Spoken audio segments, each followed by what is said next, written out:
Welcome to the Clarity Project. Iran.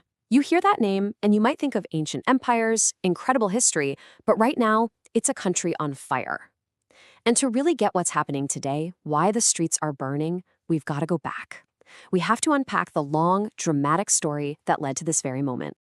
So let's set the scene. December 28th, 2025. It's like a switch was flipped. Suddenly, protests are just exploding. Not in one city, but all across Iran's major hubs. The speed, the intensity, it caught pretty much everyone off guard. This wasn't just another small protest. No, this was something different. This was nationwide.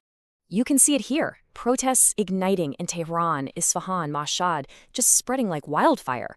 But here's the really crucial part. Watch how fast things changed. At first, people were in the streets because they were desperate. They were protesting crippling shortages. But within days, the chants changed. It went from "we want bread" to "death to the dictator." Wow, that is a huge shift. This wasn't about the economy anymore. This was a direct shot at the regime itself. So you have to ask, right? How did it come to this? How does a protest about, the cost of food spiral into a full-blown revolutionary movement calling for the end of the Islamic Republic? Well, to answer that, we need to rewind the clock. To get the anger of 2025, we've got to go way back to the very foundation of the current system, the 1979 Islamic Revolution. And at its heart, this is a story about a promise, a huge revolutionary promise that, for so many people, was simply broken. Think of it like this. 3 massive forces, 3 giant waves have been building for years, all crashing together at this one single moment. First, you've got these deep, unresolved issues from the 1979 revolution itself. Second, there's a cycle of protest that's just been getting stronger for decades.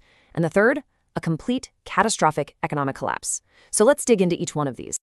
It's easy to forget that the 1979 revolution wasn't just one group.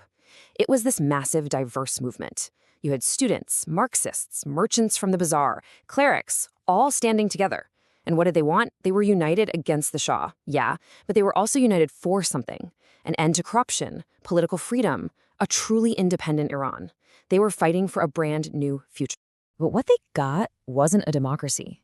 Instead, the new system was built around this one core idea called velayat-e-faqih, basically the guardianship of the jurist. And what that meant was that all the ultimate power for life was handed to one guy, an unelected supreme leader. This person could overrule any law, any president, anyone. So the Shah was gone, sure, but for a lot of people, it felt like they just swapped one kind of absolute ruler for another. And that became the original, fundamental, broken promise. And that feeling, that grievance, it didn't just go away. It sat there and festered. Which brings us to the second big force we talked about: decades of simmering dissent, where the pressure just keeps building and building. And you can see it so clearly on this timeline. It's a pattern, and it's escalating.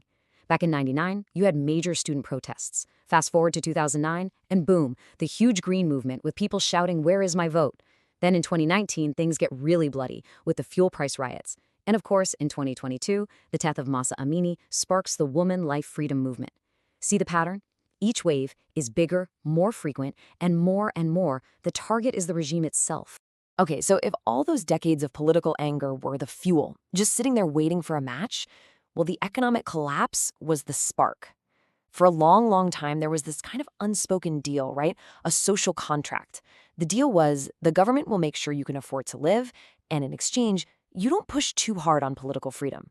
But by 2025, that deal was completely shattered. And the numbers, they tell the whole story. Look at this: inflation skyrocketing past 40%. What that means is the price of everything, food, rent, is just spinning out of control. At the same time, the value of their money, the Rial, just falls off a cliff. Imagine your life savings just disappearing overnight. When you get to a point where people literally can't afford to survive, just staying alive becomes a political act. And this economic desperation, it created this powerful new alliance. This is what makes the 2025 uprising so different. It's who is in the streets. You've got tech-savvy Gen Z students driving the cultural charge. You've got labor unions shutting down critical industries. But here's the absolute game changer: the bazaar merchants. I mean, these guys were a pillar of the original 1979 revolution. They've been a core part of the regime's support base for decades. When they hit the streets, That is a massive, massive red flag for the government. So, faced with maybe the biggest challenge it's ever seen, how does the state respond?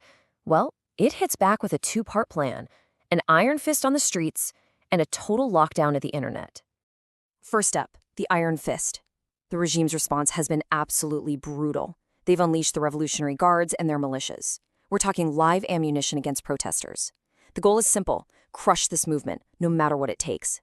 The message couldn't be clearer: obey or face the consequences. Part 2 of their strategy is the digital siege. They basically hit the kill switch on the internet. Traffic drops to just 5% of normal. This is a brilliant and terrifying move. Why? 2 reasons. 1, it makes it almost impossible for protesters to organize. And 2, it stops the world from seeing what's really happening. At the same time, state TV is running 24/7, calling the protesters foreign agents, trying to poison the narrative. So all of this, the history, the protests, the crackdown, it brings us right to this moment. Today, Iran is truly at a crossroads. Decades of pressure have all led to this, and now the country is staring down 3 very, very different potential futures. So what are those paths? Well, there are really 3 main scenarios. Scenario 1, repression. The state's firepower wins, the movement is crushed, and things basically go back to the way they were.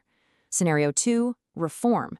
Maybe the regime offers a few concessions to try and split the opposition, but history shows that's pretty unlikely.